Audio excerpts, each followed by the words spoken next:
Fala, turma, está começando mais um podcast Resenha de Saúde, o nosso 11º episódio, diretor? O 11º episódio. Hoje eu estou aqui, mais uma vez, com o Dr. Gabriel, como nosso co-host, recebendo aqui o meu amigo, meu ortopedista, Dr. Anderson, que me salvou, rapaz. Eu tive o quê mesmo? Uma fratura de... Na verdade, você não chegou a ter uma fratura, você chegou a ter uma bursite, que é uma forma, né, de... Não é muito comum, mas acabou formando algumas bolsinhas ali na região... Vulgo doença do corredor teimoso. Justamente. Mas se você não... Lembrando que se você não corrige, a chance de você ter uma fratura por insuficiência era grande. Mas a gente vai chegar lá, Ou né? uma fratura por estresse. Então deixa eu apresentar aqui Dr. Gabriel, que é médico, geriatra e coordenador da Faculdade Atenas de Medicina daqui de Valência. Seja muito bem-vindo mais uma vez, doutor. Boa noite, Renato. Boa noite, Caio. Boa noite a nossa autoridade que está aqui hoje, doutor Anderson. Essa figura que eu já escuto falar desde o primeiro dia que eu cheguei aqui em Valência, todo mundo fala bem desse cara. Rapaz, ele é assim, viu? Cuidado que ele vai lhe hipnotizar. No final você sai como professor da Atenas aí, viu? Com certeza, o contrato está aqui no bolso. E aqui, hoje você é o nosso convidado, né? Tá hoje bom. eu sou como host, Gabriel como co-host. Tá. Doutor Anderson, né, meu amigo aqui de muitas datas aqui, já nos encontramos na época de faculdade, muito lá no Corredor da Vitória, ali. Sim, justamente. Né? Seja muito bem-vindo, Anderson. Muito obrigado. Né? Esse convite também, que já era para ter sido, acho que desde o segundo ou terceiro episódio, mas as agendas não estavam batendo. Muito obrigado por ter aceitado o convite. Tá. Seja aqui bem-vindo a esse bate-papo. Tá bom. Eu que fico muito grato, né? Eu sempre costumo falar até que a gente, quando tem o poder disso aqui, ó, que é o microfone, acho que a gente tem como mudar a vida de muita gente, mudar para melhor. Acho que o papel da gente, né? Você hoje como não só um profissional da área de saúde, mas hoje você é um comunicador. Então, eu acho que isso faz todo sentido quando alia e agrega as duas coisas. Isso faz todo sentido para a população de maneira geral. E para mim é uma satisfação, tá? Aqui ao lado também de Gabriel, tá, Gabriel? E acho que a gente aqui vai ter muita coisa a contribuir mesmo. Acho que o papel da gente, quanto sociedade, né, quanto profissional, quanto indivíduo e quanto coletivo, acho que faz parte da gente estar aqui dentro desse ambiente, que é a segunda vez que eu visito e que para mim é muito prazer estar do lado de Caio também. Então, para mim realmente é muito prazer assim estar aqui. Tá? Maravilha. Hoje a gente não vamos ficar engessados no tema, mas a gente vai falar um pouquinho aqui sobre dor crônica, não é? Sobre como essas dores afetam não só os idosos, mas nós também. Eu mesmo, volta e meia, eu tô aqui com a coluna doendo, com a lombar doendo, com uma lesão ou outra. Às vezes eu fico lá, Gabriel, tentando ser um corredor, né? Aí, querendo correr 20 km ali na Avenida Taquari, aí eu, no outro dia cedo, doutor, pelo amor de Deus, me salve, eu tô aqui sentindo dor, tá? Mas vamos falar um pouquinho, né, de dor crônica, dessa... Hoje a gente passa por uma não só dor crônica, né, como algumas outras doenças também não transmissíveis. A gente pode falar um pouquinho aqui também de Parkinson. A gente estava falando aqui mais cedo aqui nos bastidores, né, sobre que também afeta, né, não sei se a parte da ortopedia também. Sim. Volta e meia a gente recebe lá na clínica pacientes que querem fazer toxina botulínica, né, e eu falo, ó, aqui a gente não faz, só faz toxina botulínica para fins estéticos. Volta e meia eu tô lá recomendando para Dr. Anderson para poder realizar. Não sei se também vocês fazem essa parte, né, para Parkinson, para Alzheimer, do uso da toxina botulínica. Eu vi que recentemente ele estava apostando lá do ácido hialurônico, mas a gente vai chegar nessa parte bom. Aí já. Tá bom. Queixa número 1 nos pronto-socorros, né, doutor Anderson? Queixa número 1 é dor. Dor é uma queixa muito prevalente que a gente tem nos ambulatórios, no pronto-socorro. Então é algo que tira a qualidade de vida de todo mundo que afeta ela. Então é uma fonte de desassossego nosso que a gente tenta remediar da melhor forma aí nos nossos atendimentos ambulatoriais ou nos pronto-socorros. Sim. Lembrando que quando a gente fala de dor, a gente tem que pensar em duas coisas, né? O que Gabriel pontuou é que no pronto-socorro, normalmente é aquela dor aguda ou a dor crônica agudizada, né? Ou o paciente que já sofre com dor crônica por muito tempo, que às vezes ele não entende o que é e ele procura realmente as urgências, né? Então, dor realmente é hoje considerado, inclusive, como o sexto sinal vital, né? Inclusive, tem alguns consensos, se a gente pegar, por exemplo, o consenso de Montreal, agora de 2019, por exemplo, que considera, inclusive, como uma necessidade, e não só isso, mas considera como uma necessidade do profissional, inclusive, de saúde, atentar para que a dor ela seja vista, porque muitas vezes é negligenciada, né?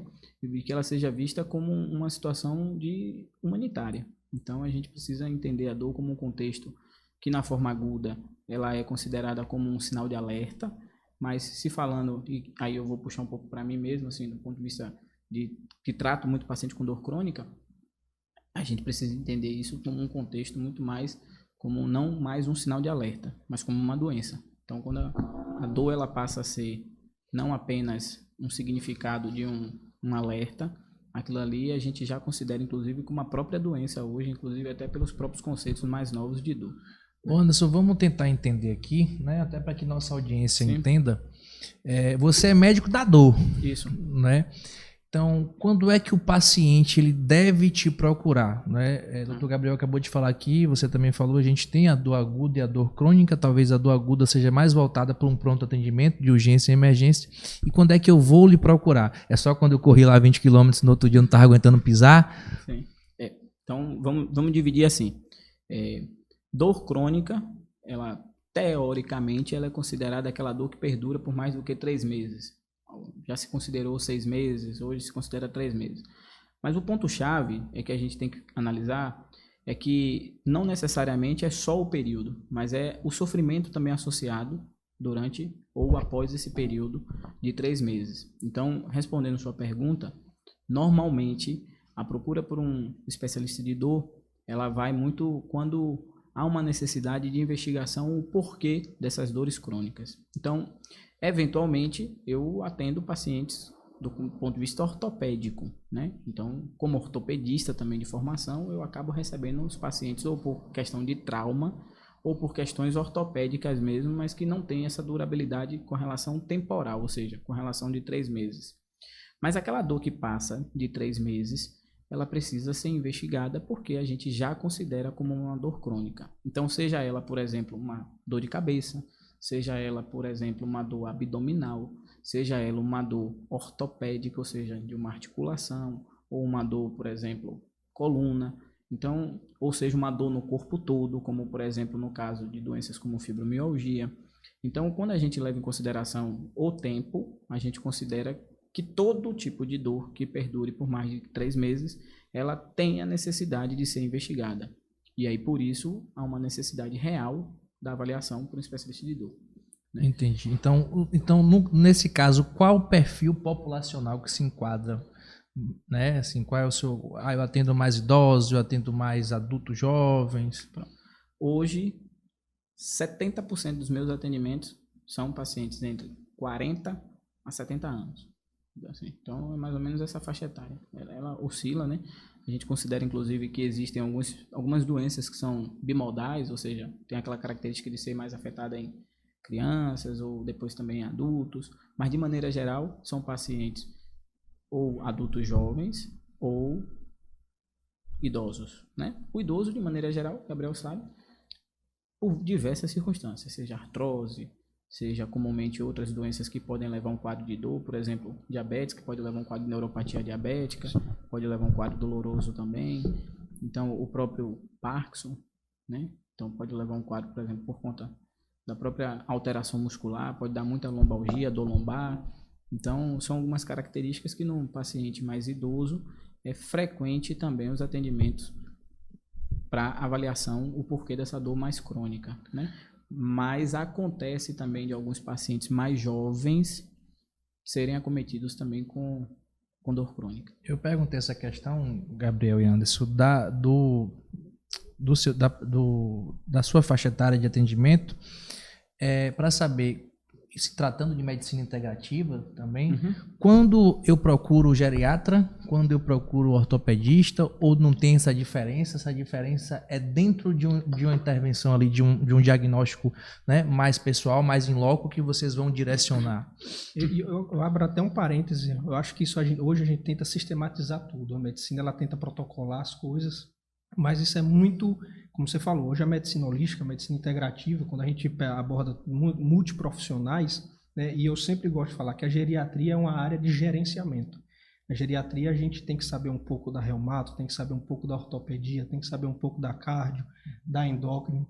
Então você sistematizar dizer que você vai procurar um ortopedista nessa situação, você vai procurar o geriatra na idade, ou vai procurar o ortopedista quando tiver trauma em osso. Então, isso é uma coisa que eu, pelo menos no dia a dia, eu tento desconstruir. Não sei se Anderson vai concordar comigo. Então, a gente tenta desconstruir isso. Eu atendo pacientes nessa faixa etária. O meu paciente mais novo tem 35 anos. Ele já vai me procurar na geriatria para tentar antever situações do ponto de vista geriátrico, mas ele quer já se prevenir nisso. Então, eu tenho um paciente de 35 anos que ele tem um histórico de Alzheimer na família, né, intenso. Então, o avô teve Alzheimer, a avó teve Alzheimer, o pai dele teve Alzheimer. Aí ele foi me procurar para essa situação. Isso implica também anti-enge? Tem alguma coisa, alguma relação na parte de geriatria? Ou talvez o anti-enge seria mais uma questão estética? Boa pergunta. Eu tenho muitas perguntas em relação a isso. O anti-age, a gente sempre tenta pegar a base científica para você descrever absolutamente tudo e ditar suas condutas. Então, o anti-age na medicina geriátrica, ela é baseado realmente do ponto de vista de protocolos que você vai retardar o envelhecimento baseado numa atividade física, numa alimentação melhor, né, prevenir as doenças crônicas, que é o que mais abala o idoso, ali do ponto de vista de doenças que vão acarretar em multimorbidades dele em relação a um diabetes não tratado, uma hipertensão não tratada, você diagnosticar uma doença ali e o paciente não vai fazer o acompanhamento. Então, eu acho que o anti-age que eu pratico no meu dia a dia é esse. A gente vive já um certo tempo, né, puxando outras épocas de sanitarista, uma transição epidemiológica, né, que antes a gente morria muito com doenças infecciosas, infecto-contagiosas, e hoje a gente não vê muito isso. Passamos, obviamente, por uma pandemia, né, recente, mas que a gente tem um envelhecimento populacional, tem muita gente mais idosa, isso faz com que as pessoas tenham mais dores crônicas, que as pessoas passam a ter mais doenças crônicas, doenças não transmissíveis, diabetes, hipertensão, alguns tipos de câncer, algumas doenças neurodegenerativas, como Parkinson, fibromialgia. E aí eu queria saber de vocês, como médico, como geriatra e como ortopedista, vocês acham que o sistema público de saúde está capacitado ou vive essa transição também epidemiológica, está acompanhando essa transição epidemiológica? Eu sempre tive muito, inclusive, enquanto estive no mestrado da UFPA, né, acabei não concluindo por ter transferido toda a minha vida para a estética, mas eu trabalhei com marcadores dentro do sistema de informação de saúde para a política pública de saúde do idoso, porque era uma preocupação minha na época. E se passados 5 anos eu pouco vi evolução, mas também estou afastado, né? Tem 4 anos que eu saí do serviço público e eu queria saber de vocês, por mais que estejam no serviço particular, mas acabam ali, né, tendo uma integração serviço particular e público, se o Sistema Único de Saúde vem acompanhando esse processo de transição, se melhorou, né, pelo menos nos últimos anos. Renato, o que é que eu vejo? Anderson, no dia a dia nosso, da gente do atendimento, pelo menos na geriatria, eu vejo uma inversão de valores em relação a eu ter que personificar esse paciente meu. Ele vai ser um paciente singular que eu vou tratar ele de acordo com a faixa etária dele, de acordo com o poder econômico que esse paciente tenha, de acordo com a cidade que ele vive. O SUS, eu acredito muito que o SUS tenha a ideia de fazer com que as pessoas sejam tratadas de um modo igual, oferecer os serviços de um modo igual. Isso, né? Fazendo aqueles princípios básicos do SUS, né? A equidade, unanimidade. Então, o SUS sempre ele tenta unificar as pessoas, né? Fazer essa base. Do ponto de vista hoje da geriatria, a gente tenta particularizar cada um. Então, a forma que eu trato um idoso é totalmente diferente do que eu vou tratar outro. Especificamente nas idades ali a partir de 62 anos, que é o foco de idade do meu paciente. Então, a gente tenta particularizar cada paciente. Então, eu acho que o SUS é complicado você lidar com um sistema que é caro, é oneroso. Você praticar um SUS do Ditam, de Albert, de Sírio-Libanês, no Hospital Albert Einstein, não tem. Eu acho que a gente jamais vai chegar nesse patamar, até porque é muito caro. É muito caro. Então, você particularizar os pacientes, você está ditando um tipo de medicina diferente da que o SUS preconiza. Então, eu acho que o SUS vinha num manejo, eu acredito que a medicina hoje está partindo para a particularização, para essa sistematização de olhar aquela pessoa como ser único, diferente da outra. Então eu sempre trato o meu paciente de uma forma diferente. De uma forma personalizada, né? Isso. O que eu vejo, Renato, inclusive a ortopedia tem uma particularidade com o idoso, que é, por exemplo, o fato de não haver hoje, embora queda, por exemplo, no idoso seja um grande problema, do ponto de vista inclusive de saúde pública, né? Seja por fratura no punho, seja por fratura do próprio colo do fêmur, uma fratura transtroncantérica, fratura do fêmur de maneira geral, ou outros tipos de fraturas relacionadas à queda no idoso. E aí, inclusive, por algum motivo, por exemplo, sarcopenia, né? Que é perda de massa muscular, massa óssea também. E a gente não tem nenhum local hoje no Brasil, pelo menos que eu conheça, de gerenciamento de quedas, entendeu? Então, e é um problema, e a população envelhece. Então, eu acho que, como o Gabriel falou, acaba não acompanhando esse processo de envelhecimento.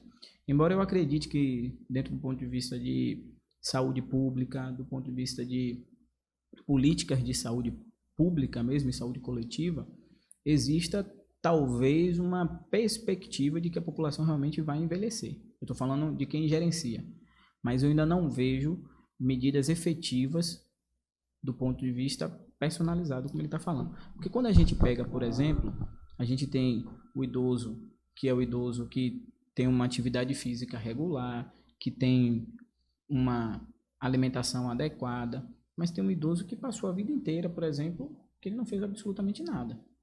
Então a gente, muitas vezes, quando realmente o serviço privado, a gente tem como ponderar isso e personalizar isso melhor, né? E respondendo até o que você tinha perguntado para Gabriel anteriormente. Perguntei para os dois. Não, isso. Não, estou falando até que ele até respondeu assim, né? Ele falou, não, quando encaminhar o paciente para a geriatria? Para mim é o paciente que ele quer envelhecer. Então, qualquer pessoa que quer envelhecer bem, ele precisa passar pelo geriatra. Perfeito. Então, para mim, o conceito é esse. Assim, você quer envelhecer bem, você vai passar pelo geriatra. Você não vai ficar só comigo. Você vai passar pelo geriatra, a partir dali você vai passar pelo educador físico, a partir dali você vai passar pelo fisioterapeuta. Então, a gente pensa num contexto muito mais amplo. Então, quando a gente pensa dentro desse contexto de pluralidade para esse paciente, um aspecto multiprofissional, a gente pensa em personalizar. Ó, esse precisa disso, vai ajustando aqui, vai ajustando ali.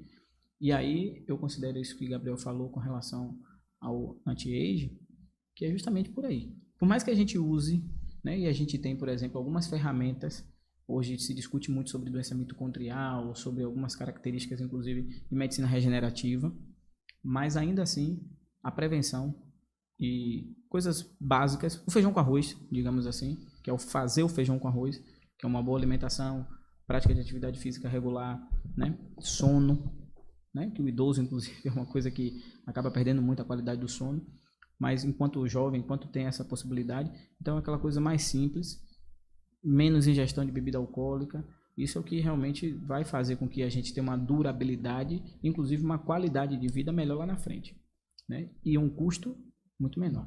Eu acho que as medidas profiláticas, como você falou aí, e mesmo se tratando de saúde pública, tornam-se muito importantes. Isso. Né? Principalmente para essa fase da nossa vida. Falando agora um pouco de comparação de público, né? E aí Gabriel vai complementar também. Você falou que o idoso tem muito problema com queda, falando um pouco da ortopedia, talvez problema nas lombares, e nós jovens, né? 30 e tantos anos. O que é que 38, eu já 30 e tantos anos, o que é que você recebe? O Gabriel já disse assim, meu paciente mais novo tem 35, a minha idade. Não sou eu não, viu, gente? Sou eu não. Então, assim... Mas se você quiser envelhecer bem, você vai pra ele, viu? Com certeza, não. E se fosse, a ética me impediria de contar. Justamente. Mas me fale, paciente da nossa faixa etária, quando chega lá, tirando essas lesões, eu acho que é muito por conta de lesão do esporte. Sim. Né? Eu também já tive um rompimento parcial de LCA, tive também essa bursite, né? Isso. Também, lesão por esforço repetitivo. Isso. O que é que tem mais assim de procura lá na sua clínica, Anderson? Né? De nós jovens rapazes. Pronto. Dor lombar, principal queixo. Dor lombar. Dor no articular de maneira geral, dor no joelho, dor no ombro, e aí pode ter algumas... A Caio gritou logo, viu? Tá vendo? Mas também é o tamanho do homem, velho. Como é que haja articulação, haja estrutura óssea pra poder manter esse... Haja músculo, né? Não tem uma câmera pra mostrar ele ali rapidamente. Não o braço dessa criança, a esposa dele fala assim, bracinho, mas... O bracinho ignorante. Assim é que chama, Então, eu já abro até um parênteses aqui, se o Renato me permite. O que é que o senhor acha em relação a esses esportes de alto impacto? Por exemplo, CrossFit, que é onde os jovens hoje estão. Desde que feito com orientação. Fala a verdade. É seguro. Não, Fala a verdade. Olha, eu fiz uma revisão bibliográfica, inclusive, de CrossFit, né?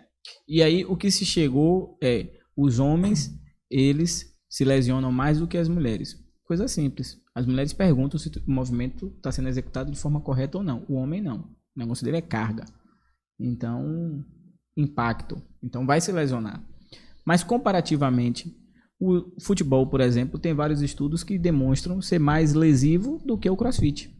Com certeza. Entendeu? Porque é um esporte de impacto. Justamente. Alto impacto. E de contato. Eu, por exemplo, futebol. Eu vivo do que eu produzo.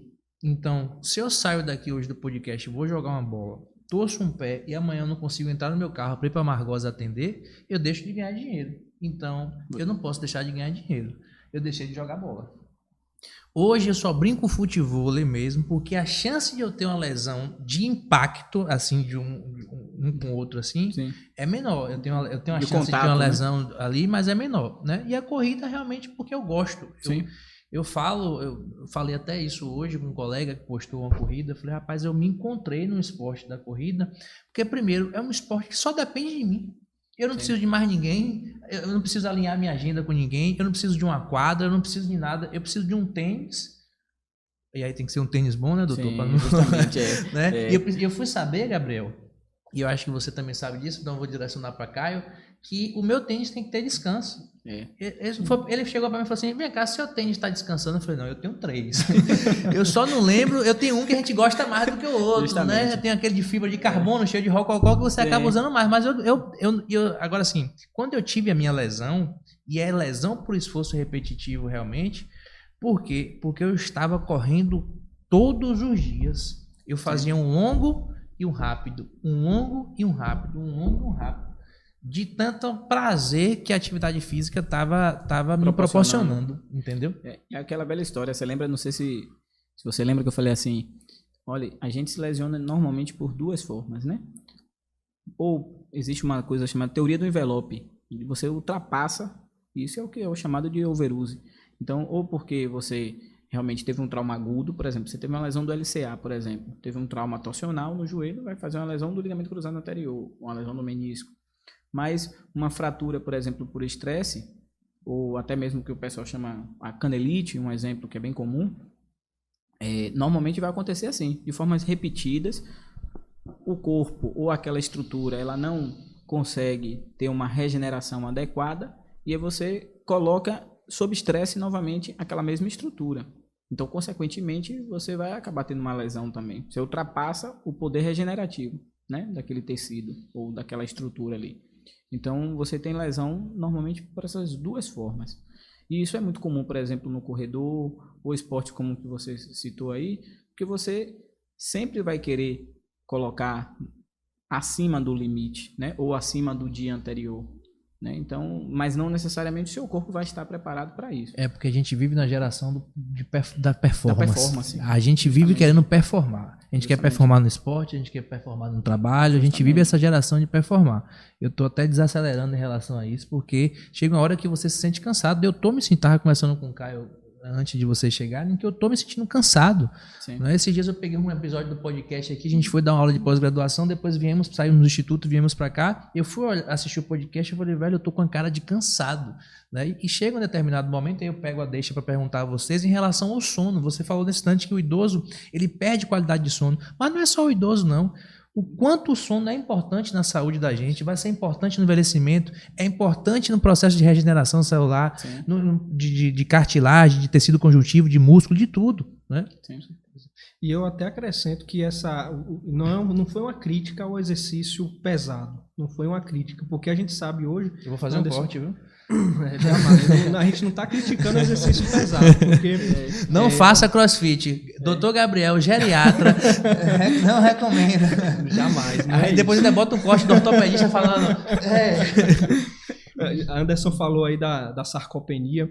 Eu até lembro um conselho, a gente só consegue criar músculo com exercício resistido. Sim. A gente fala, inclusive o idoso, eu tenho idosos de 80 anos que ele fala, eu faço minha caminhadazinha, um idoso extremamente funcional, a gente chama um idoso robusto, que ele tem as condições todas ali de manter uma vida saudável. E eu falo para ele, não é caminhada, é um exercício resistido. Você tem que fazer um exercício realmente de alto impacto, se você tiver condições de fazer. Então a gente hoje, quando eu tenho um paciente com uma osteopenia, que ele não é adepto para o tratamento medicamentoso... Explica para a nossa audiência o que é osteopenia. Osteopenia é quando o paciente tem uma baixa quantidade de cálcio ali no osso dele. Ele não tem uma osteoporose, que já é uma alteração ali da massa óssea, mas ele também não está adepto também ao tratamento medicamentoso para osteoporose. Quando eu faço esse tratamento para ele, eu coloco para esse paciente fazer um exercício resistido. A gente só consegue criar massa óssea e massa muscular com exercício resistido, que é exercício de alto impacto, se ele tiver condições de fazer. Tanto é que o que eu já penso hoje, projeto de clínica, é que dentro da clínica vai ter uma academia. Tá Para esse paciente ele ser Corte. olhado... Vem aí, a academia de Dr. Anderson. Não, é a academia da clínica. Porque para mim esse paciente ele tem que sair reabilitado indo para academia. Concordo. É como eu costumo dizer, e isso eu falo abertamente para todos os fisioterapeutas, assim, a fisioterapia ela é um momento, né? Exceto alguns casos, mas por exemplo, o paciente idoso, principalmente ele vai reabilitar, vai se adequar, mesmo que ele vá para academia com fisioterapeuta, mas o educador físico vai ter um papel imprescindível aí. Muito. Porque inclusive o que Gabriel falou, isso é de suma importância. Qual é a grande importância da atividade resistida? É que você consegue controlar praticamente todos os fatores. Carga. Tá pesado? Você bota uma carga mais leve e consegue aumentando gradativamente. Amplitude de movimento. Imagine que o paciente tenha um arco de movimento do cotovelo, por exemplo, que ele não consiga fazer uma extensão total, mas ele vai fazer até onde ele consegue. Então a gente consegue controlar a amplitude, certo? Frequência. Você consegue controlar a frequência. Então é um exercício perfeito. Eu costumo dizer que o que vai fazer com que a gente levante do vaso sanitário quando estiver bastante velhinho é a musculação. Eu também, gente, eu não gosto de ir para uma academia pegar peso, não. Me desculpem, Israel mesmo, nutricionista aí, que Israel ele é apaixonado. Ele disse, eu vou como se eu estivesse indo festa para uma farra. Eu não, eu gosto de correr, mas eu vou para academia porque eu sei que nenhuma outra atividade física que eu venha fazer vai me entregar o que a musculação me entrega. Né? Por isso que eu voltei agora. É por isso que eu tô precisando voltar. Não, eu voltei porque eu comecei a entender isso, assim. E agora, segunda-feira, quando eu voltei a fazer a atividade de forma resistida, eu gosto de correr também. Eu passei a perceber a necessidade realmente, assim, de ver que o meu músculo, né, os meus músculos estavam enfraquecidos, né? Ou seja, eu preciso ganhar força. Então comecei a projetar como é que eu quero envelhecer. E eu também, assim, embora eu até fale isso, comente e indique a academia, mas não é a principal atividade para mim, né? A gente, e aí é uma questão do que Gabriel falou, que é personalizar. Eu tenho pacientes que moram na zona rural, por exemplo, né? Então você não tem como mandar o cara ir para academia, né? Você não tem como mandar aquele idoso ir para academia. Mas o fato dele estar muitas vezes com uma atividade na enxada, numa labuta ali mais, né, do dia a dia, e aí, Gabriel, eu vou pedir até uma orientação a você em relação a isso, porque o paciente idoso que tem uma atividade, né, do dia a dia, né, ou atividade ali rotineira dele, eu dificilmente vou tirar ele, né? Dificilmente, assim. Inclusive é um ponto de discussão, inclusive com os familiares. E aí, hoje eu fiz até uma postagem nos stories, assim, que o consultório agora vai ter um sofá. Que é para quê? Para quando a família vem, normalmente vem com os filhos, e o idoso, para que os filhos escutem isso, da importância, inclusive, de que o idoso ele permaneça ativo, trabalhando cerebral e trabalhando músculo. Então, eu tenho pacientes da zona rural que ele fala, doutor, não vou deixar de pegar meu cacau, não vou deixar de pegar minha enxada. E hoje, se você analisar, o que a gente analisa, inclusive, como um estilo de vida saudável, é o estilo do roceiro.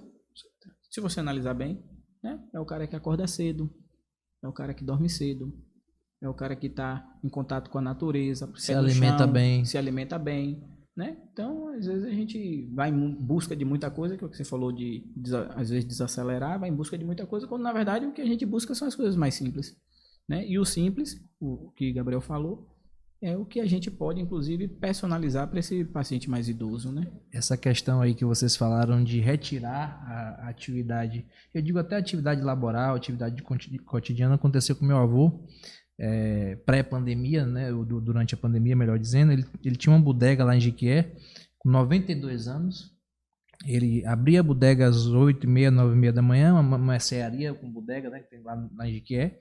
E aí, quando davam 7 horas da noite, ele fechava, ficavam uns 3, 4 colegas dele de uns 80 anos também, subiam todos juntos ali. E quando veio a pandemia, ainda não tinha vacina, meu pai foi e fechou a bodega dele e colocou ele dentro de casa. Nesse período de pandemia de 2 anos, meu avô passou a usar fralda. Em 2 anos ele passou a usar fralda. É impressionante como a falta daquela atividade, aquela rotina dele ali fez com que ele envelhecesse, né? Eu não sei, eu não posso afirmar. Talvez ele não estaria mais no bar, mas só o fato de ele ir ali, outra pessoa podia estar tomando conta do bar, ele ir alguns dias, voltar, ficar bem próximo da casa dele, eu acho que jogou ele muito, deprimiu muito, né, o sistema funcional, né, dele, a parte funcional dele. Concordo em tudo que Anderson falou. A gente não pode simplesmente querer gerenciar a vida do idoso e retirar ele das atividades do dia a dia. Isso é gatilho para desenvolver demência. Isso é gatilho para ele ter perca de funcionalidade, gatilho para ele ter uma deterioração da capacidade cognitiva dele funcional. Isso aconteceu dentro de casa comigo. Meu avô, ele tinha uma vida extremamente ativa, 85 anos, caiu, teve uma fratura osteoporótica, mas não foi de fêmur, foi de tíbia, se não me engano. Não, tíbia não, foi rádio. Bateu rádio, quebrou. A família tirou ele de dentro de casa, colocou ele sobre a régia ali da família, da filha dele mais nova, ficou cuidando dele. Foi gatilho para demenciar. E isso eu enfrento todos os dias. Hoje a consulta geriátrica não é só uma consulta para o idoso, é uma consulta para a família. A gente gerencia ali, tem que trazer os filhos, saber o que está acontecendo, o que pode fazer ou não. Eu tive uma paciente, eu gosto demais de contar esse caso emblemático. Ela amava andar de cavalo e estava com osteoporose, né? Então foi até meu consultório para fazer esse tratamento da osteoporose. Ela até foi uma paciente tratamento um pouco delicado, porque ela não respondia aos aledronatos, não respondia aos risedronatos. Tive que fazer um tratamento um pouco diferenciado nela, mas ela amava andar de cavalo. Aí pelo fato da gente antever ali, se prevenir nesses eventos desastrosos, para não ter que quebrar um fêmur, quebrar uma bacia, quebrar uma coluna, a gente retirou. No que a gente retirou ela de andar a cavalo, ela depreciou. Teve uma depressão clínica, a gente teve que tratar a depressão clínica dela, e ela só melhorou quando a gente teve certeza que ela estava tratada para osteoporose e retornou às atividades dela de andar a cavalo. E aí ela melhorou da depressão clínica dela. Então a gente tem que gerenciar a vida do idoso de acordo realmente com o que ele quer. Imagine que você está numa idade de 70 anos, você já parou de trabalhar, você está ali dentro de casa, a senescência sua já te limita de alguma forma, querendo ou não, ali a senescência vai te limitar. Aí você vai no médico, começa, isso não pode, isso não pode, isso não pode. Você perde qualidade de vida. E tem uma coisa que a gente não pode esquecer. Imagine alguém que tem 70 anos e tem uma polifarmácia. E aí ele tem que gerenciar medicação, tem que gerenciar a família, porque muitas vezes a responsabilidade, inclusive, não é só dos filhos agora, é dos netos também, né? Ou seja, o idoso ele passa a ser responsável também pelos netos e responsável às vezes até por questão financeira, né? Mas de maneira geral, quando compete a família a determinar o que o idoso vai fazer, é a família toda que vai gerenciar isso com o idoso. Então a gente muitas vezes ou acaba infantilizando demais o idoso, né? Esse é um grande problema muitas vezes, o que eu percebo. A família muitas vezes acaba infantilizando, ou seja, tornando esse idoso uma criança, novamente, o que de certa forma tira autonomia. Logicamente, assim, eu já tive, e aí eu conto também alguns casos, né? Eu já tive idoso de eu atender no PA E aí chegou o idoso com uma dor na região de tórax, uma dor ventilatória dependente e com a esposa. Aí fiz a radiografia, fratura de costela, de arcos costais. Conservador, não precisa operar, nada disso. Aí a esposa falou, doutor, ainda bem que ele caiu. Ele caiu, aí já sabia da história, caiu de onde? Caiu de um pé de coco, porque ele estava subindo no pé de coco, arrancando o coco e jogando para ela. Aí eu disse, e você aceitando lá embaixo? Ela disse, ainda bem que ele caiu, porque senão o coco ia cair na minha cabeça. Entendeu? Então, assim, claro que a gente precisa ponderar o que é que o idoso, ou até mesmo uma pessoa mais jovem, vai estar fazendo, né? Cabe a gente orientar. Mas quando a gente tira isso, que é a autonomia, que para mim, eu considero a coisa mais importante na vida da gente, é ter autonomia. Né? Então, a partir do momento que a gente tira a autonomia, a gente tirou a vida da pessoa. Né? Rapaz, imagine um idoso subindo num pé de coco. Subindo num pé de coco. Esse, inclusive, era um militar da reserva. Então, ele chegou lá dizendo, porque eu sou ainda militar. Então, ele chegou de um jeito assim... Eu já sei até quem é. Eu já sei que é do meu país, Guaibim. Eu sou um apaixonado por atender idoso. Eu lembro, meu avô, tem uns meses que eu não vejo ele. Idoso é um mundo assim de experiência. Sim. Meu avô já me colocou no meu carro um bezerro dentro do meu carro, e ele foi segurando para levar na roça dele, porque ele queria levar de moto e eu não deixei. Eu falei, não, então vamos levar no meu carro. E foi idoso, é um negócio assim, e eu juro pra você, não é conto não, viu? Ele ia botar um bezerro, rapaz, é engraçado. Um bezerro em cima de um carro, um idoso da Em cima não, dentro do carro. Dentro. Meu carro é um Jeep Compass, ele foi dentro do carro. Rapaz, se a Jeep pega essa cena, você ia ganhar dinheiro. Ia ser um bom garoto propaganda. É uma boa propaganda, viu? Acha que é mentira, mas minha mãe liga aí agora pra Caio e conte essa história, que é verdade. Você gerenciar a vida do idoso é uma coisa fantástica. Fantástica. E o que você colocou, Gabriel, o papel do geriatra como gerenciador, e aí eu faço uma transposição também para o médico de dor também. Né? Ele acaba sendo um gerente ali também muito da polifarmácia. Sim, muitas vezes. Verdade. Embora a gente também prescreva, utilize medicações, mas normalmente, inclusive, quando eu encaminho um paciente para o geriatra, é justamente dentro de uma perspectiva, inclusive, de enxugar mesmo, às vezes, medicação. Bora falar isso da polifarmácia, que você falou um termo a respeito do que você está falando, daquela retirada do medicamento, que às vezes você está utilizando um medicamento para poder sanar um sintoma que outro medicamento está causando, e às vezes chega um momento que você precisa ir retirando algum tipo de... Né? A famosa cascata iatrogênica, né? Que acontece demais no idoso, a gente tem que fazer esse gerenciamento. Foi um bom aluno, tá vendo? Lembra dos conceitos. Tá vendo? Rapaz, eu digo sempre, eu sou professor e sou aluno. Não sei se é melhor ser professor ou ser aluno. Enquanto eu não descobri ainda, eu vivo um lado sendo professor, outro lado sendo aluno. Então né? Eu vou complementar. Viva sempre aprendendo. Justamente. Que aí você vai... É a 11ª vez que eu me sento aqui, né? Que é o 11º episódio, aprendendo cada dia mais. É verdade. Né? Isso é bom um eterno demais. Sempre. Sempre. Isso é importante. E a gente da área da saúde tem que se reinventar, estudar todos os dias. Sempre. E aprender a fazer marketing, gestão, não sair mais de faculdade, botar na faculdade para o aluno saber fazer uma empresa, que os alunos não estão sabendo fazer. A gente sai da faculdade e não sabe montar um PJ. Eu quero entrar nessa escola de Renato. A gente estava batendo um papo aqui sobre a primeira vez que Gabriel veio, a gente falou sobre gestão. Sim. Né? Gestão da saúde, ele enquanto coordenador, e eu fui coordenador de curso também há muito tempo. E a gente falando que a gente forma na área de saúde sem saber marketing, sem saber vendas. Aí Gabriel falou, eu saí da faculdade de medicina sem saber montar uma PJ, e hoje a gente sabe que o profissional da saúde, o profissional médico, quase todos recebem por PJ e não sabe nem montar uma empresa. Eu disse assim, é por isso que na nossa pós-graduação e nos cursos do Instituto, a gente sempre fala, em todos os módulos, os professores são orientados, eu dou 3 módulos e eu falo sempre de marketing e vendas. E pegando a deixa, que deixa massa pro jabá, estão abertas a 4ª turma para a nossa pós-graduação em saúde estética. Então, se você é médico, biomédico, enfermeiro, odontólogo, farmacêutico ou fisioterapeuta, e quer se especializar, não saiu não, cara, na melhor pós-graduação de saúde estética da Bahia, essa é sua chance. Estamos agora completando a primeira turma, formando a primeira turma. terminaram os 16 módulos presenciais, deram toxina botulínica, preenchimento, fio de PDO, eletroterapia, carboxiterapia, peeling, preenchimento facial, intradermoterapia. Agora eles já estão iniciando o estágio e aí vão fazer mais o estágio para começar a atender aí na nossa região. A gente tem aluno de Jiquié, aluno de Ilhéus, de Itabuna, Dom Macedo, Tuberata, Peroá, Camamu, Valença, Nazaré, Jequiriçá, Cairu.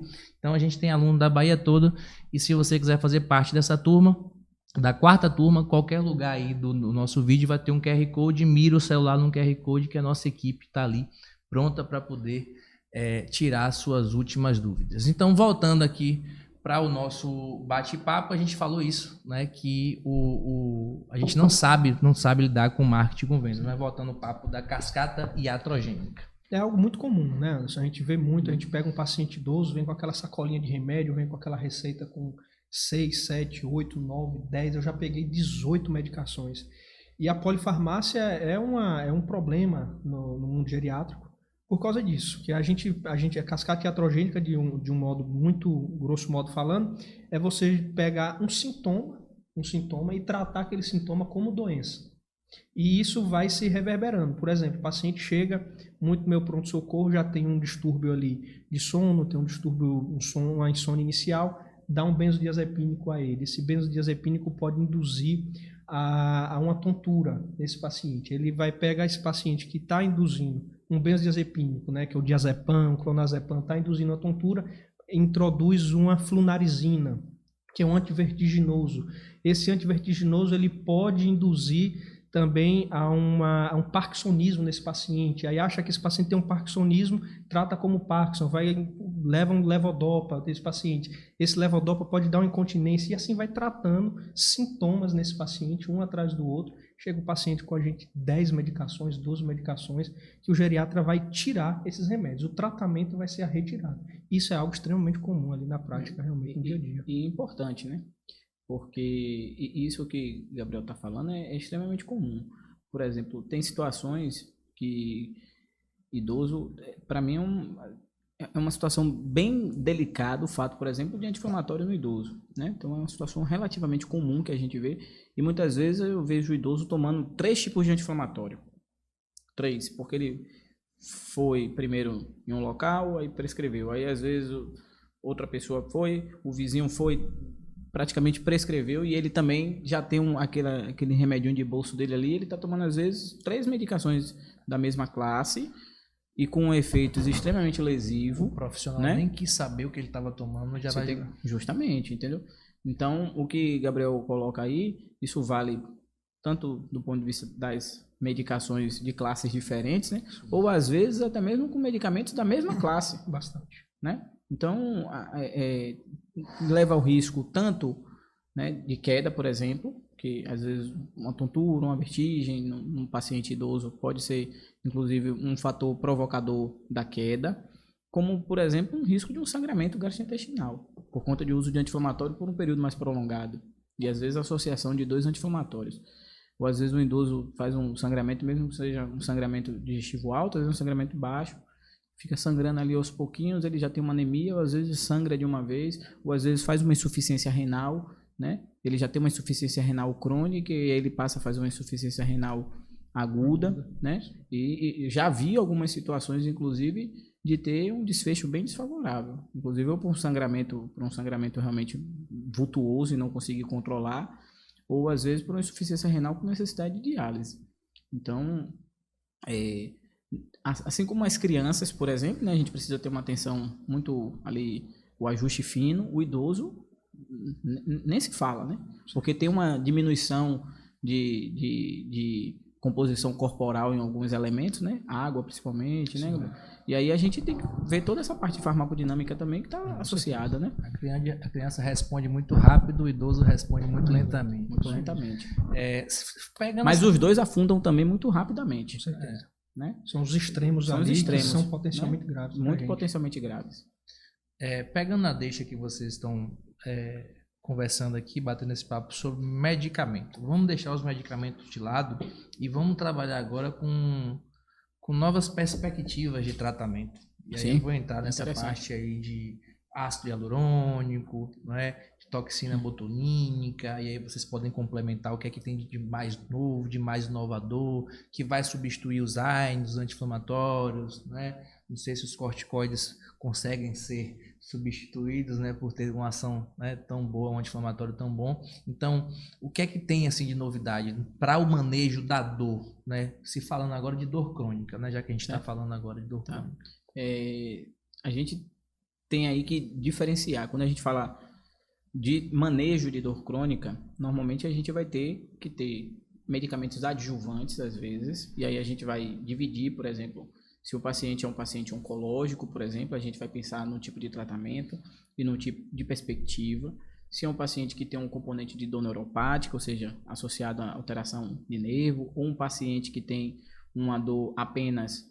E hoje já se sabe que cada vez menos a gente tem aquele paciente com artrose, vai ter uma dor só por conta da artrose, ou seja, só por um caráter inflamatório, embora a gente já considere, inclusive, por exemplo, o fato da artrose ter um caráter de inflamação de baixo grau, e aí por isso entram algumas classes de medicações que têm uma capacidade de diminuir essa inflamação, não só a inflamação local, mas a meta-inflamação também, né, do ponto de vista sistêmico mesmo. Então, vou exemplificar aqui, são os fitoterápicos hoje. Para mim, uma das grandes características assim mais marcantes é o uso de fitoterápicos. Então, por exemplo, muito. Então, eu tenho uma resistência muito grande a prescrever anti-inflamatório para pacientes acima de 65 anos. Eu dificilmente prescrevo. Então, as medicações tópicas, para mim, tem um local assim bem interessante, né? Então, os anti-inflamatórios do ponto de vista tópico, porque tem uma absorção menor, se o paciente ele tem uma queixa ali mais local, ou mesmo as medicações, por exemplo, e aí falar, não precisa falar nome de marca, mas falar que é a cúrcuma, por exemplo, né? Então, hoje já consegue ter extrato de cúrcuma, por exemplo, e a gente sabe que tem um efeito, e tem vários estudos que demonstram, inclusive, que tem um efeito comparado, por exemplo, com anti-inflamatório, não esteroidal, né? O corticoide eu já vi e já presenciei e já encaminhei, inclusive, alguns casos para o endócrino, por exemplo, para manejar uma síndrome de Cushing, por exemplo, por conta do uso progressivo de corticoide, e às vezes quando assusta, tenta retirar, faz uma síndrome de Addison. Então, não tem nem como fazer o desmame numa situação dessa. É difícil. Eu encaminho para o colega fazer, né, o desmame, porque realmente é um manejo mais fino aí. Mas, determinadas circunstâncias, a gente tem aí, hoje, e aí é uma questão que não só as medicações, mas também as terapias, né? As terapias biológicas. Eu acho que vem muito forte aí as terapias biológicas dentro da medicina regenerativa, justamente com o intuito de minimizar o uso de medicamentos que sejam industrial, né? Então, seja PRP, que começou muito com PRP, seja a própria células estromais, e aí PRP, que você fala plasma rico em plaqueta? Isso também. A gente utiliza muito também na estética, tanto PRP como IPRF. Não sei se vocês já estão utilizando o IPRF. Sim, também. Que o IPRF já é fibrina. Sim, não é? Também. Mas para outro componente, né? Mas, por exemplo, o fato de até células gordurosas mesmo também, né? Tem se utilizado para se fazer para regeneração também. É porque ele é rico, para quem, né, não está familiarizado, o plasma rico em plaqueta é um concentrado plaquetário. Sim. A gente retira o sangue do paciente, o sangue total, aquele sangue que você vê ali num tubo de hemograma, por exemplo, ele vai numa centrífuga, você centrifuga aquele concentrado plaquetário. A plaqueta, ela é riquíssima em fatores de crescimento. Sim. Fatores de crescimento esses que são importantes em renovação celular de qualquer tipo de célula. Sim. Então, no plano local que você coloca couro cabeludo, pele, tudo, ele vai causar renovação celular. A própria cartilagem também, né? É uma perspectiva que haja essa renovação celular, ou pelo menos a melhora também ali daquele ambiente, né? E aí por isso que a gente sempre fala uma coisa que é preparo do solo. Então esse paciente ele precisa estar preparado. Perfeito. Ou seja, ele precisa estar menos inflamado. Lógico, porque senão não tem fator de crescimento, a plaqueta vai estar pobre. Justamente. Então a gente precisa preparar esse paciente, e aí envolve alimentação, atividade física, suplementação, né? Então hoje já tem vários estudos, inclusive, que demonstram que a artrose tem muita associação, inclusive, com alterações intestinais, né? Então é por isso que se fala muito na suplementação com lactobacilos, isso é bem comum hoje. Alguns ortopedistas, e eu, inclusive, sou muito adepto a isso também, né, a olhar o paciente realmente como um todo, né? Unidade. Como uma unidade. E assim como também na avaliação do exame físico, um caso de artrose, por exemplo, eu estou falando da artrose porque no idoso é muito comum, né? Então, uma artrose de joelho, por exemplo, ele tem um componente ali neuropático, ou seja, a gente vai lá, pega examina e vê, tem sensibilidade diferente? Então tem um componente neuropático, faz um DN4, que é justamente um questionário para avaliar dor neuropática, e tem. Por quê? Porque se esse paciente opera, coloca uma prótese, você melhora a parte inflamatória, mas a parte que você não tratou, que era a parte neuropática, está ali. E aí entra, volto a dizer, as medicações adjuvantes, né? E aí tem uma série de medicações, logicamente a gente vai utilizar numa baixa dose, vai individualizar, e aí dentro de um contexto do que ele já utiliza, a gente pode utilizar algumas medicações por um longo período, inclusive também, né? Se assim houver necessidade. Eu normalmente, em algumas situações que eu vou prescrever algumas medicações que o paciente já tem o uso habitual de algumas outras medicações, eu faço um relatório encaminhando normalmente para o geriatra ou encaminhando para uma outra especialidade que ele já tenha um acompanhamento e use algumas outras medicações ou que tenha interação, solicitando inclusive a avaliação do colega e o colega liberando para que eu utilize aquela medicação. Né? Vocês falaram um conceito aí que eu acho muito interessante, que está muito em alta, que é o inflammage. Né? Você ter aquele estado de inflammage do paciente e aquela questão de a gente individualizar.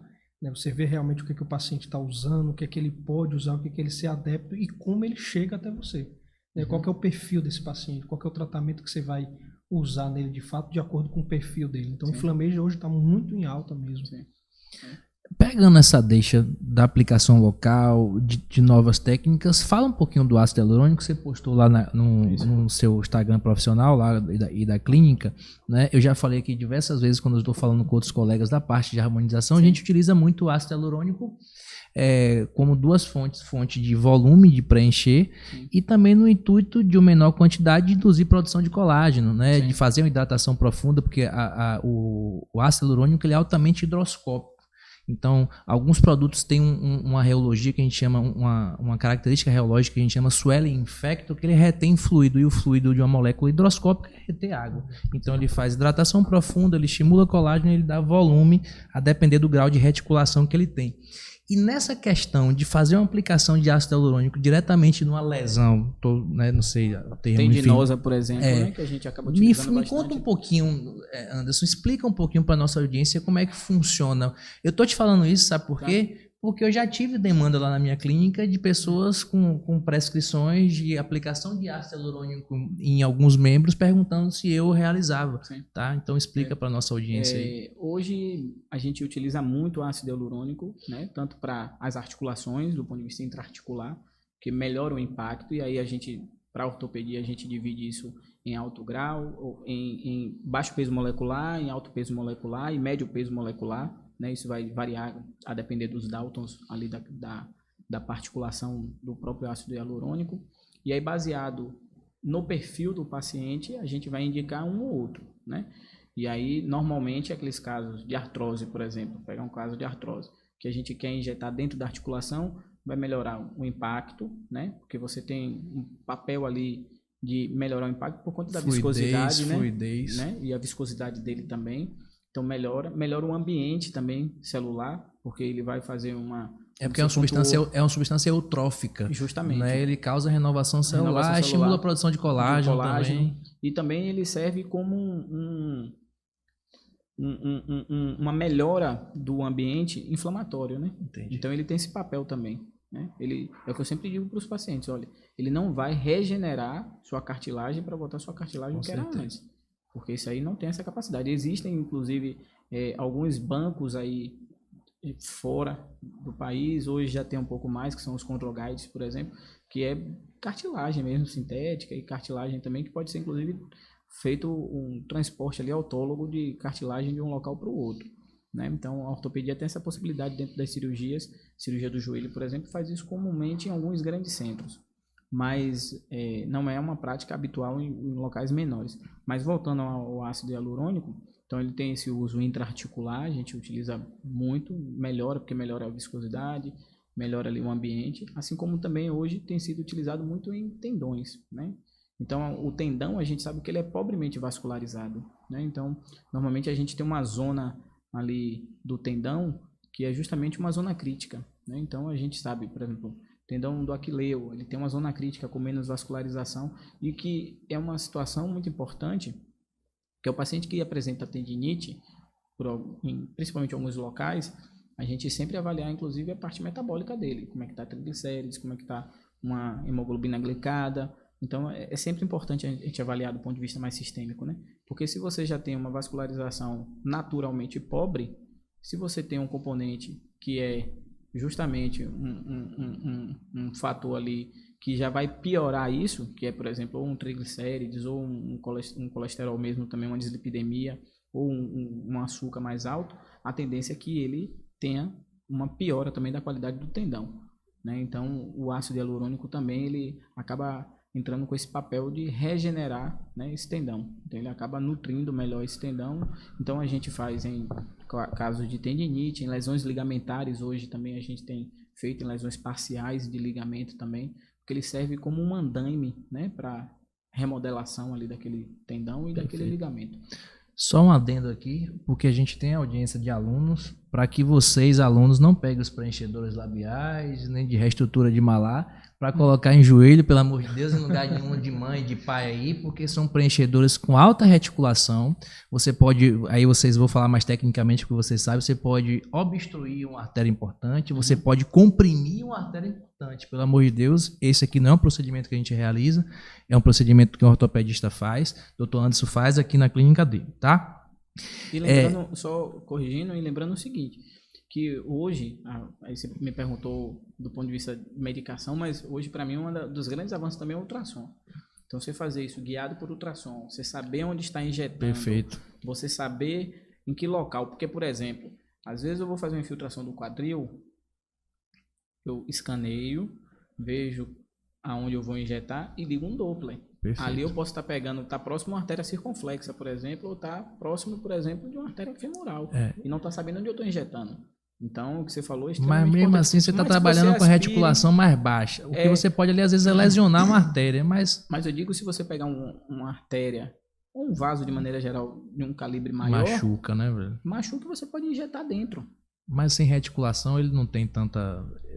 Pelo menos o que eu pesquisei desse tipo de ácido hialurônico, ele não consegue obstruir um vaso. Mas pense comigo, se esse paciente complica, não, você lógico, faz uma complicação a partir de um procedimento que você fez, independente de ter sido por conta de ter inadvertidamente ter acertado um vaso ou não, foi o procedimento que você fez. Com certeza. Então, por exemplo, eu tenho um cuidado muito grande em evitar, por exemplo, fazer procedimentos que eu, no final de semana, que eu vou estar viajando.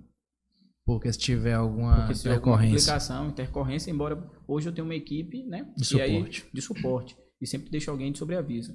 Mas mesmo assim eu tenho uma preocupação adicional, porque tá vendo, né, gente? Vou até fazer um corte desse doutor Anderson falando aí, porque a gente sabe, né, que às vezes o colega tem ali uma estrutura ali no consultório, mas voltado para outro tipo de procedimento, e aí às vezes acaba ali, né, tentando criar uma situação nova. Você falou de ultrassom, a gente também na harmonização vem trabalhando muito com ultrassom. Muito com ultrassom. Ultrassom facial, muito. A gente vai colocar um fio, a gente quer ver onde é que o fio está, se está no tecido subcutâneo realmente. Sim.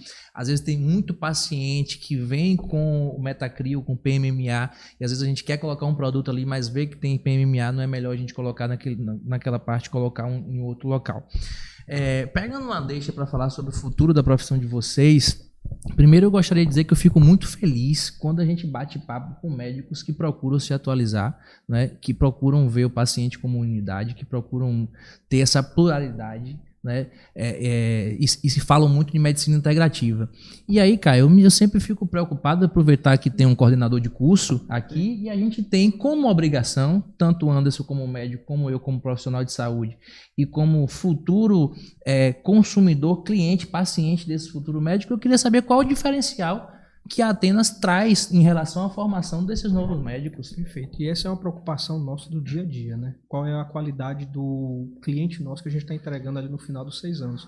E é o que a gente vinha debatendo até no último encontro nosso, seremos pacientes deles, né? Sim. Qual é que é o grau de qualidade que a gente quer deixar? O que é que a gente quer deixar para esse novo paciente, para esse novo cliente nosso, que será o futuro médico? É um exercício mental que eu sempre faço. Hoje, tanto o Ministério da Educação quanto o Ministério da Saúde, sobre o aval do Conselho Federal de Medicina, a gente tem uma diretriz a ser seguida né, de plano de ensino, de matérias a ser dada a esses alunos, mas a personalidade que a faculdade dá ao curso é de extrema importância, né? E eu acho que eu, enquanto coordenador de medicina, o que eu tento passar para esses alunos é que nós não trabalhamos sozinhos. Não existe mais aquele médico, não sei se você vai concordar comigo, sim, Anderson, tudologista. Então a gente não tem mais, não tem aquele médico hoje que sai da faculdade de medicina, eu fui um deles, que não sabe operar. Eu não sei, não vou meter a mão no paciente, fazer uma cesariana, operar um apendicite, a gente não faz mais isso. Então a gente tenta passar para esse aluno que a medicina hoje ela é integrativa. Então ela funciona junto com colegas, com parceiros de todas as áreas médicas. E na geriatria isso é imprescindível.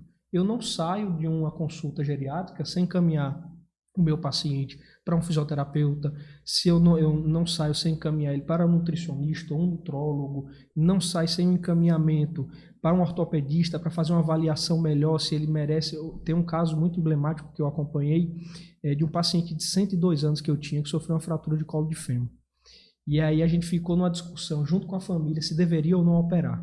E a família batendo na idade. Ah, não, 100 anos, vai operar, 100 anos. Eu já operei.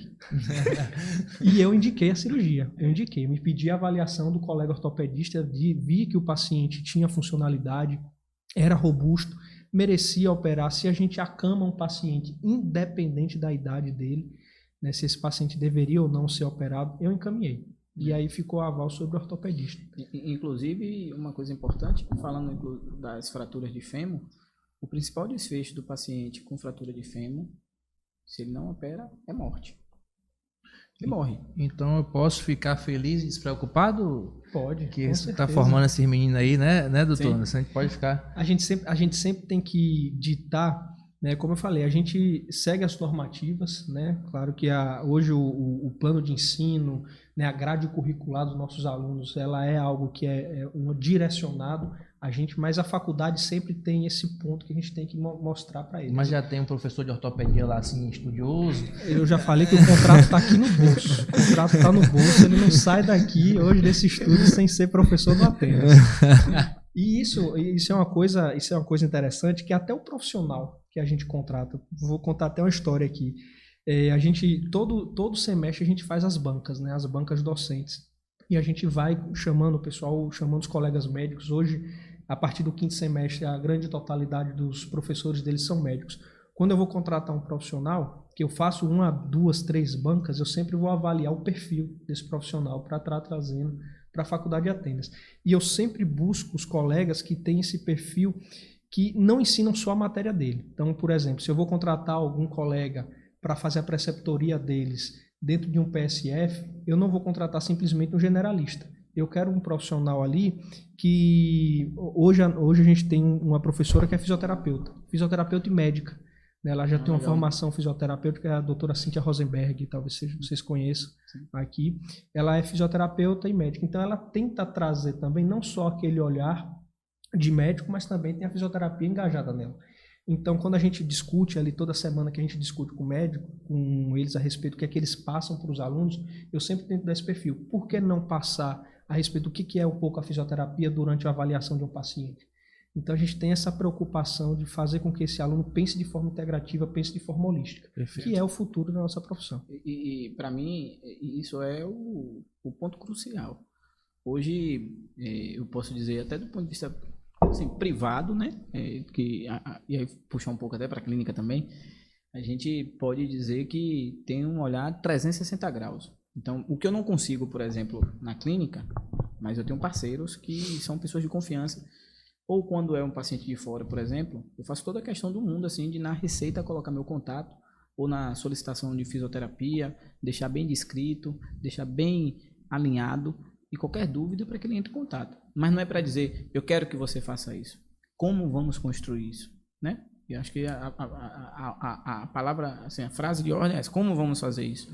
Que é uma questão que a gente precisa realmente colocar o paciente no centro, e não um profissional no centro. Né? É o paciente que está no centro. E em volta ali, a gente vai construindo o que é melhor para o paciente. E uma situação extremamente, que eu fico muito honrado hoje, é o fato de na clínica a gente ter fisioterapeuta que atende, e atender no mesmo dia, atender ali, conseguir discutir, ter uma técnica de enfermagem que consegue, de qualquer forma, também estar inteirada ali com o que está acontecendo, né? Conseguir manejar algumas situações, principalmente, e aí todo procedimento que a gente faz, ela entra em contato com o paciente no dia seguinte, procura saber como é que está o paciente. O pós. Justamente, né? E aí isso envolve vários aspectos. Envolve o aspecto de resultado, porque é provado, inclusive, que o paciente que recebe uma ligação ou o paciente que recebe como é que está, né? Ele tem um resultado normalmente melhor também, porque ele se sente mais seguro e realmente ele está mais seguro. Qualquer intercorrência ele sabe que pode contar com quem fez o procedimento e, de certa forma, traz aquela técnica que auxiliou ali a responsabilidade de ser parte da equipe, né? Então isso é muito importante, assim como também outros profissionais médicos ou não médicos que estão, né, discutindo, por exemplo, a gente aqui agora discutindo, né, sobre ácido hialurônico, que são coisas em comum, né? Discutir sobre o idoso, e aí se eu perguntar, Renato, como é que é esse idoso hoje? E aí para mim é uma curiosidade, porque eu estou falando isso porque é uma coisa que eu sempre digo lá na clínica para todo mundo da recepção ou da limpeza, todo mundo. Existe o não dito. O paciente, é comum às vezes a gente encontrar um paciente que chegou numa situação um pouco descabelado, ou chegou ali sem as unhas a fazer, chegou sem batom, mulher principalmente. Aí fez um tratamento, fez o que tinha que fazer, quando volta, batom, cabelo arrumado, ou seja, a gente está devolvendo para ela vida. Autoestima. Né? Autoestima, né? E aí você trabalha muito com isso. E aí a minha pergunta, inclusive, vai para você, direcionada nesse sentido. Como é que você enxerga hoje a autoestima do idoso, né? E como que esse idoso, inclusive, ele tem percebido e recebido a estética para ele, né? Porque a gente fala muito em jovialidade, né? Mas como que esse idoso, ele se assume e ele quer, inclusive, aceitar a estética para ele, né? Como um procedimento, como uma especialidade. O que a gente vem dentro da estética em protocolos de harmonização facial é buscando cada vez mais a naturalidade e respeitando as características de cada paciente. Então, o que você via na estética há 10 anos atrás, aqueles rostos hiper preenchidos, a gente não vê muito mais hoje. A gente vê hoje procedimentos que buscam gerenciar o envelhecimento, gerenciar a pele do paciente. A gente vive agora um processo de transição, né? Eu não vou dizer para você que eu tenho lá idosos de 75 a 85 anos como um paciente. Ainda, né? Porque quando ele começar a escutar aqui, ele vai buscar, né? Justamente. Eu tenho pacientes ali que vão de 35 a 65 anos, né? Que são pacientes a partir de 35, geralmente são pacientes que já estão mais bem financeiramente, são procedimentos que têm um ticket médio mais alto, né? E são pessoas que começam a perder colágeno, começam a perder reabsorção óssea na face, perda de gordura, tecido adiposo, coxins adiposo no rosto, que é quando você começa a ver realmente o seu derretimento facial, sua queda facial, e você começa a realizar alguns tipos de procedimento. Então, se você disser que o idoso já se enquadra entre 50 e 65 anos, eu digo que cada vez mais eles estão procurando os procedimentos estéticos com naturalidade e cada vez menos o que a gente via há anos atrás desse tipo de pessoa, desse tipo de faixa etária. Procurando procedimentos cirúrgicos, a gente vê cada vez menos. Eu falei isso aqui em alguns episódios que a gente teve com o pessoal da harmonização. Eu falei, eu tenho uma tia que ela fez um procedimento cirúrgico com 55 anos. Hoje eu tenho um paciente de 55 que ela só vai fazer procedimento cirúrgico quando tiver com 80 anos e olhe lá, por conta das técnicas inovadoras que a gente tem hoje, justamente quando a gente consegue devolver 10, 15 anos de um paciente através de um bioestimulador de colágeno. A gente tem hidroxapatita de cálcio, ácido polilático, que são procedimentos que você não precisa ficar em casa. Eu fiz um procedimento aqui com a colega, ela veio dar aula na nossa pós, saímos da aula às 17 horas, vim aqui na minha clínica, realizei o procedimento em mim, que é um dos poucos que eu não consigo fazer em mim mesmo, e a gente veio gravar o podcast. Eu fiz um bioestimulador, um Sculpta, e vim gravar o podcast. No outro dia fui trabalhar, fiz atividade física sem problema nenhum, tá? Então, eu não tenho ainda paciente de 75 e 80, mas tem muito paciente entre 35, então dessa parte aí de vocês é mais essa galera de 50 a 65 anos que buscam muito, principalmente as mulheres. E o que eu costumo dizer é que a gente não está devolvendo ou retirando uma ruga, a gente não está devolvendo um volume que foi retirado, a gente não está devolvendo elastina e colágeno, a gente está devolvendo a autoestima do paciente, e isso é muito importante. E estética também é saúde, é por isso que eu não chamo de estética, eu chamo de saúde e estética. Né, porque faz parte. Imagine você receber um idoso, você receber um paciente que está com dor na lombar, mas ele está fazendo um gerenciamento de pele, está sendo acompanhado, fazendo procedimentos estéticos, então ele já chega com a autoestima elevada, então a resposta do seu tratamento vai ser bem melhor, a resposta do seu tratamento vai ser bem melhor do que ele chegar com a autoestima lá embaixo. Sim. E Anderson falou de um conceito que a gente tem na geriatria, que é muito presente, você infantilizar o idoso, isso a gente chama de ageísmo, que é o que a gente tenta combater totalmente. E às vezes essa ageísmo, isso, que é você infantilizar, você tirar a autonomia do idoso, né? Você pegar ele, colocar aquele idoso que vem todo hiper maquiado, né? Então é algo que a gente tenta. O idoso é um ser como qualquer outro, ele é um adulto, que ele tem uma história, pelo contrário, ele tem que ser visto até do ponto de vista da experiência dele com uma autoridade maior do que qualquer outra faixa etária, né? Então a gente vê famílias que cometem esses ageísmos, não por maldade, às vezes por desconhecimento, falta de informação, né, tiram isso dele, e isso acaba depreciando esse idoso. Você recuperar a estética, a beleza de um idoso hoje, você fazer essas indicações, é algo extremamente imprescindível para você recuperar também, até do ponto de vista de cognição. Sem extravagância, sem forçar nada, né? Mas são coisas importantes. Eu digo que a harmonização, todo mundo acha que a harmonização é só preencher. É botar o lábio de Angelina Jolie? Não. Você fazer uma limpeza de pele e retirar um cravo, que embora eu não faça na nossa clínica, minhas sócias fazem, é você retirar limpar um cravo, tirar um cravo do rosto, fazer um peeling, fazer um clareamento na pele, porque a pele está manchada, um melasma. Então tudo isso é harmonização. A harmonização não é só você preencher e jogar um produto lá para poder, né, minimamente invasivo. Sim. Então é isso que as pessoas precisam saber. Que é uma situação bem comum que você falou aí. Hoje o idoso cada vez menos quer operar, né? E por isso entra em cena os procedimentos minimamente invasivos. Com certeza. Né? Tanto para a estética quanto também para a ortopedia. Né? E hoje, principalmente também a medicina da dor. E a parte de intervenção em dor, principalmente. Que aí isso tem uma utilidade assim absurdamente grande. Porque, inclusive, o que a gente sempre fala é: o paciente sempre pergunta, devo operar? Exceto as situações de urgência. Né? Caiu, fraturou, mas artrose, por exemplo, ou outras situações, até mesmo de coluna lombar, isso quem vai indicar, salvo algumas exceções, é o paciente. Na verdade, a gente indica, mas o paciente ele diz o momento de operar, né? Assim, principalmente, por exemplo, artrose de joelho, artrose de quadril.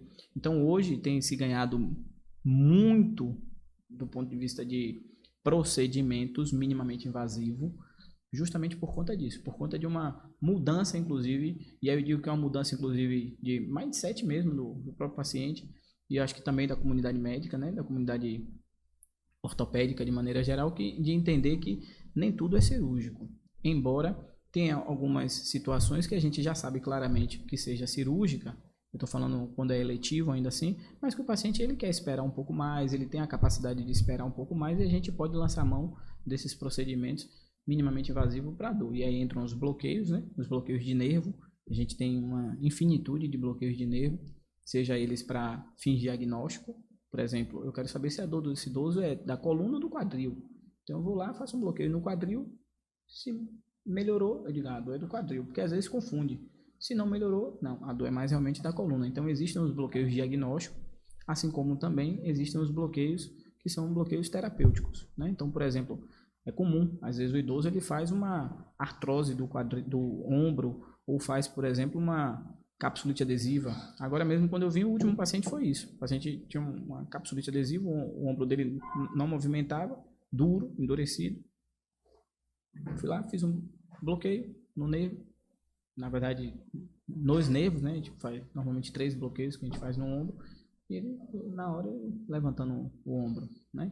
Bloqueio, então, para quem não sabe, gente, está fazendo anestesia. Justamente. Está pegando o nervo ali, fazendo anestesia para poder aliviar a dor. Justamente. E aí a gente faz em nervo sensitivo, né? Não faz em nervo motor, porque senão a gente tira a força daquele membro. Então, e aí entram também os procedimentos dentro da possibilidade até de centro cirúrgico hoje, que são os procedimentos que a gente chama de radiofrequência, por exemplo, né? Também. Que a gente também utiliza muito na estética, com outros fins. Com outros fins, né? Então a gente faz muita neuromodulação para a coluna, para as articulações. É uma prática hoje muito comum. Uma coisa também, Chocolate, que o Anderson, perdão. Pode chamar de Chocolate falando também, que todo mundo já... Aí falando agora todo mundo vai conhecer. Falando apelido de infância.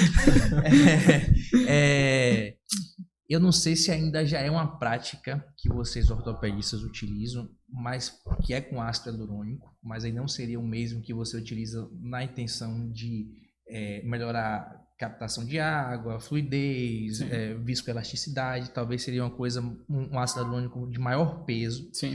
O que a gente utiliza muito na face é no intuito de fazer miomodelação.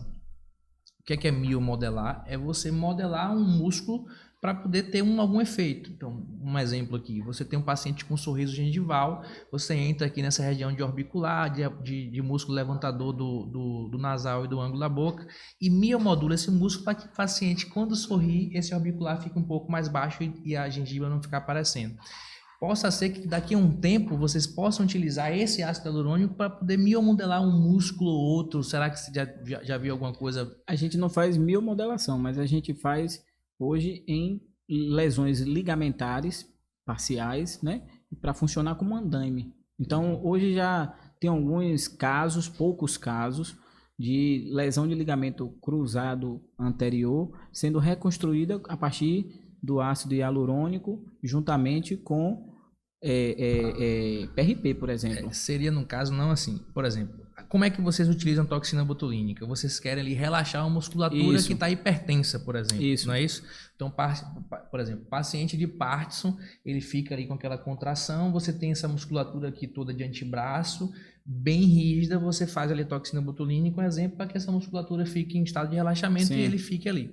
A miomodulação seria como se você estivesse substituindo a toxina, obviamente por princípios diferentes. A toxina ela é um neuromodulador, ela vai impedir que a acetilcolina chegue ali. Sim. E o ácido hialurônico ele ia como se fosse um peso, prendendo, como se fosse prendendo aquela musculatura, evitando que aquela musculatura faça a contração. Mas é por isso que eu estou dizendo, que quando a gente pensa em lesões ligamentares parciais, ele acaba servindo como um andaime. Entendi. Entendeu? Entendi. Então você tem dois cotos. A intenção é que ele sirva como andaime para a junção desse coto. Entendi. Então, hoje, o que se tenta é justamente isso. É buscar estruturas, seja biológica, ou seja, por meio... E aí o ácido hialurônico também entra em conjunto com as estruturas, né, biológica, né, do ponto de vista de possibilidades aí, ou seja, o próprio PRP ou outras... avaliações que podem ser feitas, e aí só que o problema ainda é custo, porque ainda é caro, né? Você usar, por exemplo, fazer BMAC, por exemplo, ainda é muito caro, né? Os kits são caros. Ácido hialurônico também é caro. Se você for colocar para a população geral, é um valor caro. Ainda é caro, né? Porque você coloca um produto, eu vou falar de produto para estético, pode ser até um pouco mais caro do que para ortopédico, em torno de 300 a 500 reais. Se você for transferir isso para um paciente, vai ficar em torno de procedimento entre 1.500 a 1.600 reais. Nem todo paciente tem, o plano não vai cobrir tão cedo. Sim. Né? Hoje na ortopedia dá um valor assim bem real. Hoje uma viscosuplementação ela não sai por menos do que R$ 1.800. Pois é, foi quase em cima. Né? É o preço de um preenchimento labial, justamente, praticamente. Porque você vai colocar o custo do... Eu acabei falando até o custo do preenchedor, daqui a pouco o povo vai querer, vai dizer assim, não, preenchedor preço de custo. Preço de custo. Só que ali tem aí vem a questão de gestão, né? Aí tem hora clínica, tem nota fiscal, tem a parte de você gerenciar o armazenamento dessa medicação, porque ela tem que estar... né, armazenada, né? Vem a questão do honorário profissional e por aí vai. Então, a logística e a dinâmica do processo não é barato. Não é não. E não é fácil não, velho. Não é fácil não. E aí vem, se você conversar com alguém que é advogado, vai dizer, olha, se eu fosse advogado, eu sendo advogado e se eu fosse profissional de saúde, eu não faria nenhum procedimento por menos de X, porque o risco envolvido ali é relativamente alto, a depender do procedimento que você faz. Com certeza. Né? E a gente às vezes não pondera isso. Porque vou botar tudo na ponta do lápis. Tudo na ponta do lápis. É por isso que eu falei no começo ali, né? Que a medicina hoje, a medicina nova, ela é uma medicina cara. Ela não é uma medicina barata. Então, você individualizar esse paciente não é algo que vai sair a poucos custos para ele. E sem contar que a cada dia vai incrementando novas tecnologias, né? Então a gente está discutindo isso aqui, pode ser que daqui a 6 meses, se a gente sentar novamente, já com conversar, certeza. a gente já vai conversar completamente. alguma coisa muito diferente, né? Ó, como você falou, há 10 anos era um É por, isso que pensamento. é por isso que eu não julgo práticas antigas e falei isso Eu aqui no também não. episódio anterior, não foi o diretor. Eu falei assim, olha, não vamos começar a demonizar, porque todo mundo está dizendo que todo mundo está tirando os preenchedores do rosto. Não está retirando os preenchedores do rosto, os preenchedores à base de ácido hialurônico. Estão retirando os excessos. E não vamos demonizar não, porque há 5 anos atrás, se chegasse um paciente querendo botar 10 seringas no rosto, estava todo mundo pronto para poder botar as 10 seringas no rosto do paciente. Tá certo? Rapaz, a gente já tem mais de 1 hora de episódio, né? Eu não sei como é que o diretor não reclamou, porque o papo tá bom, né? Mas vamos para as partes finais. Pronto, a gente vai botar agora. Então, vou começar com o convidado, depois eu vou pro co-host. Hoje você não é convidado, hoje você é co-host. Hoje eu sou co-host. Né? Anderson, eu gostaria de lhe agradecer pelo convite mais uma vez. No final, a gente sempre pede para que o convidado deixe uma mensagem. Imagine que você vai colocar essa mensagem no outdoor que vai ser visível para todo, não vou nem dizer para o Brasil todo, vou dizer para toda a região aqui que abrange os seus atendimentos. E se tem novos projetos, falar onde você atende aqui em Santo Antônio. O Caio vai projetar aí também a rede social da sua clínica, falar um pouquinho de quais são os serviços que você oferece lá. Eu sei que tem você, tem sua esposa, tem Luan, né? Trazer Luan aqui qualquer dia também para poder falar um pouquinho aqui. Não sei se ele vai passar dessa porta, porque o homem é forte, viu, Luan? O bicho é forte, mas desgrama, né? Ele disse que quando ele chega na academia, pô, ele tava querendo malhar. Peso só para ele. Ele queria malhar na academia aqui do Camardella, ele disse que a dona da Camardella disse assim, infelizmente não tem como você malhar lá, porque não tem peso suficiente para você malhar lá, né? Hoje eu posso assim, dizer com muito carinho, inclusive, que eu retornei inclusive com um intuito muito claro, né? O primeiro deles era poder ofertar à região o que fosse de melhor, né? Do ponto de vista de saúde privada, né? Mas que fosse ofertado para o paciente com dor. Então hoje o nosso foco, ele basicamente é paciente com dor. E aí a gente surgiu de um sonho, né? Minha esposa é odontopediatra, então ela, com a parte de odontopediatria, são 2 guarda-chuvas que rodam dentro da clínica, que é a parte de odontopediatria e as especialidades pediátricas. E a parte de dor, que envolve aí todo um contexto multiprofissional com neurocirurgião, com reumatologista, com especialista de quadril, comigo que faço a parte de ortopedia geral e a parte de intervenção de dor e a parte de medicina da dor, a parte de clínica da dor de maneira geral, fisioterapeuta, psicólogo, nutricionista e algumas outras intervenções que aí entraria inclusive uma prática muito comum, né, dentro da geriatria, e aí já fica o convite inclusive também a geriatria para agregar, que é inclusive o tratamento de osteoporose, porque eu vislumbro algumas coisas dentro desse contexto. Primeiro, gerenciamento de quedas e fraturas, eu acho que isso é importante, a gente tem pouca discussão sobre isso e gera muito impacto para esse paciente que tem queda e gera dor inclusive, né? Então não só o paciente com dor crônica. Então hoje dentro do foco é o paciente com dor, porque para mim é muito claro, falou em tratamento de dor, tem que estar associado à clínica, né? Porque é uma questão de resolutividade. E aí dentro desse contexto entrariam também, por exemplo, o idoso. Hoje a gente consegue fazer infusão de ácido zolendrônico dentro da clínica, a gente faz inclusive infusão de ácido zolendrônico, a gente consegue tratar esse idoso de uma forma mais geral. E lembrando que alô, aí eu vou falar um alô assim, Thiago Barros também, que entra com a parte de, né, medicina do esporte, é um cara completaço, completaço assim, né? Então ele entra com a parte de medicina do esporte, a parte de ortomolecular também, e é um especialista de quadril, de mão cheia, mas que vem muito com esse foco muito mais integrativo também, né? Então basicamente é isso, e a parte odontológica, que é a parte aí de odontopediatria com outras especialidades também. Então, basicamente, a clínica roda dentro desse contexto. A clínica fica na Rua dos... Na Rua dos Médicos, né? A clínica fica na Rua dos Médicos, ali em frente ao Centrinho, né? Em frente ao Centrinho. Nome da clínica? Amoclin, Clínica da Dor e Odontologia. Pronto, tá aí projetado aí, o Instagram, para quem quiser. Também em qualquer lugar desse vídeo vai estar aí na descrição daqui do nosso episódio vai estar aí o Instagram aí do Dr. Anderson e também da clínica Amoclin. Inclusive, Renato, essa ação aqui, essa última ação aqui, foi uma ação muito bacana que foi justamente feita entre parceria com a Prefeitura Municipal de Valença e a Prefeitura de Taperoá. É a contrapartida da sociedade, né? Justamente. Aconteceu sexta-feira, a gente reuniu as pacientes com fibromialgia desses 2 municípios e a gente fez um evento grande, inclusive, próximo ano já é projeto a gente fazer isso nível Baixo Sul. E aí eu já convido, inclusive, até a Faculdade de Atenas para que possa participar. É bom que quando o convite é assim, né? Fica público. Fica público, né? Fica público. Impossível recusar. Fica público, né? Porque eu acho que, assim, a gente falando até de formação, fica muito interessante. Por quê? Porque fica uma doença menos invisível. Lógico. Principalmente não só para o paciente, mas também para o profissional, né? Que está sendo formado.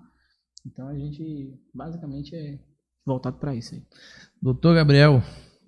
Mais uma vez, agradecer aí o convite de Caio, de Renato aí para estar aqui junto de vocês, né, hoje como co-host, e na presença aí do nosso doutor Anderson, né, como eu sempre falei, é um médico extremamente conceituado aqui na região de Baixo Sul, sempre ouvi falar, né, e a Faculdade Atenas sempre vai estar aberta a esses projetos. E quando eu digo impossível recusar, não é nem porque está público, é porque realmente é algo grande. A Faculdade Atenas vem para somar aqui no Baixo Sul. A gente vem para somar em todos os projetos, não só da Prefeitura de Valença, mas os projetos particulares aqui dos colegas médicos.